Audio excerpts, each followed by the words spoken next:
Slept with my girlfriend's best friend on vacation.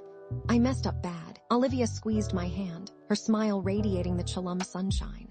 This is exactly what I needed, she said, gazing out at the turquoise water. Just us three, relaxing and recharging, us three. Me, Olivia, and Chloe, her best friend since kindergarten. I forced a smile, trying to mirror Olivia's enthusiasm. Truth was, I felt a knot tightening in my stomach. It wasn't the vacation itself, Tulum was paradise. It was Chloe. Ever since we arrived, Chloe had been different. More touchy-feely than usual, her jokes laced with a subtle, almost challenging flirtation. I chalked it up to vacation mode, the loosening of inhibitions that came with sun, sand, and endless margaritas. But the undercurrent was there, a low hum of something I couldn't quite define, and it was making me uneasy. Olivia and I had been together for 5 years. 5 blissful, comfortable, predictable years. Everyone expected us to get married. Hell, Olivia expected us to get married. The topic had been subtly, then not so subtly, coming up more and more lately. I loved her, I did. But the thought of forever, it felt like a pressure I couldn't articulate. Liam, my best friend back home, had grilled me about it before I left. Dude, you gonna pop the question down there? Tulum's like the most romantic place on earth. I just shrugged him off.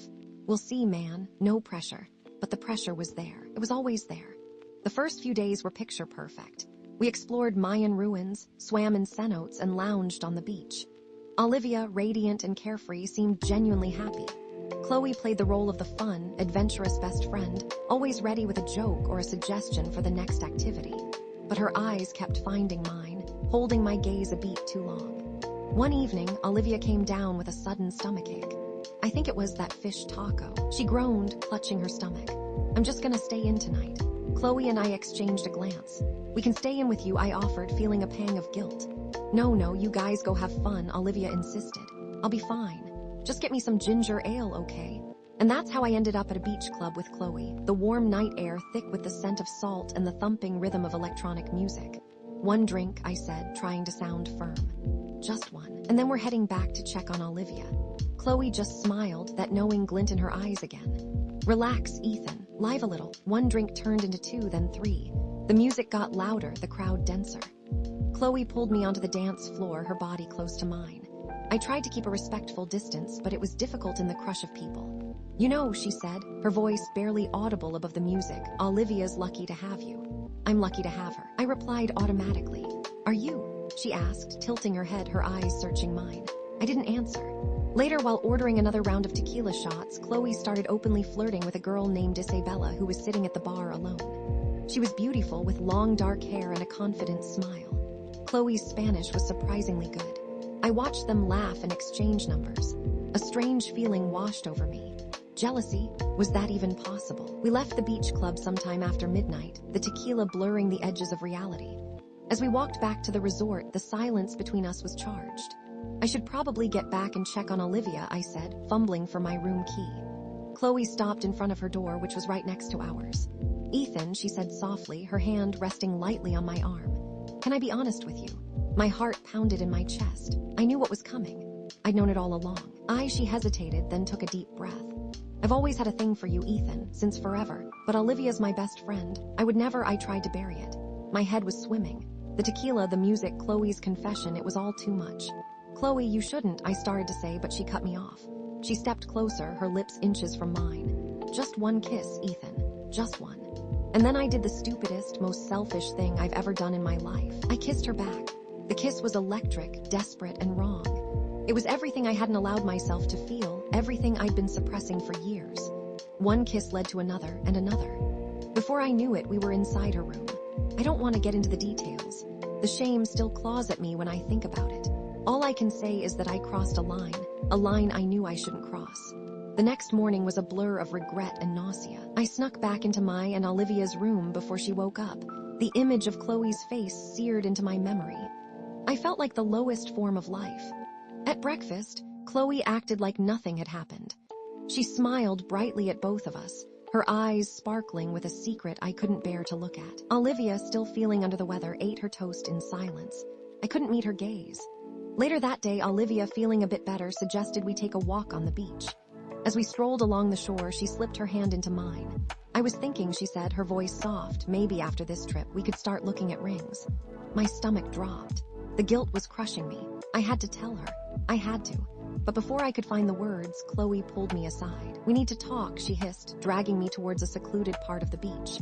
"What the hell, Chloe?" I said, my voice trembling. "Listen," she said, her eyes hard. "Last night it was amazing, and I want you, Ethan. I want you more than anything. If you don't choose me, I'm going to tell Olivia everything. But I'm going to tell her that you seduced me, that I tried to stop you, but you wouldn't listen." I stared at her, horrified. "You wouldn't," I said, but I could hear the doubt in my own voice. That evening, everything imploded. Olivia had been using my phone to look up a recipe. A text message from Chloe had popped up on the screen last night. Was amazing. I can't wait to do it again. The confrontation was brutal. Olivia's eyes flashed with a rage I'd never seen before. "What the hell is this, Ethan?" she screamed, shoving the phone in my face. I crumbled. I couldn't lie. I confessed everything, the words tumbling out of me in a jumbled mess of guilt and desperation. Olivia's face crumpled, tears streaming down her cheeks. "How could you?" she sobbed, her voice choked with pain. "How could you do this to me, to us?" Chloe, of course, denied everything. She played the victim, claiming I'd taken advantage of her while she was vulnerable. Olivia didn't believe her. She knew Chloe was lying. Their friendship, years in the making, shattered into a million pieces right there in our hotel room. Olivia kicked me out. I spent the rest of the vacation in a cheap motel on the outskirts of town, a pariah in paradise. I tried to apologize to Olivia, but she wouldn't speak to me. I texted Liam, telling him everything. His response was short and to the point. "You fucked up, dude. Big time." I tried to talk to Chloe, but she just taunted me, reveling in the chaos she'd created. "You should have chosen me, Ethan," she said, her voice dripping with venom. "Now you've lost everything." Olivia and Chloe flew home separately, their silence deafening. I was left alone in Tulum, the weight of my actions crushing me. Back home, Olivia was a ghost. She agreed to talk, but the conversation was strained and agonizing. "I don't know if I can ever forgive you, Ethan," she said, her voice flat. "You betrayed me in the worst possible way." She laid out her conditions: complete transparency, couples therapy, and absolutely no contact with Chloe. "And even if we do all that," she added, her eyes filled with pain, "I don't know if I can ever truly trust you again." Chloe, despite everything, kept trying to contact me. I ignored her calls and texts. I knew that any further interaction with her would be the final nail in the coffin of my relationship with Olivia. We started therapy. It was brutal, emotionally draining, but necessary. I had to understand why I'd done what I'd done, why I'd been so weak, so selfish. The story ends with Olivia and me walking into our first therapy session, hand in hand, but with a gulf of uncertainty between us. We were trying, but the road ahead was long and arduous. I didn't know what the future held. What I do know, I hurt the woman I love and I regret it deeply. Just as we stepped into the building, my phone buzzed. An unknown number. I hesitated, then opened the message. It was a photo of Chloe sitting at a bar, looking directly at the camera. Her lips were curved into a chilling smile. The message beneath the photo read, "I always get what I want."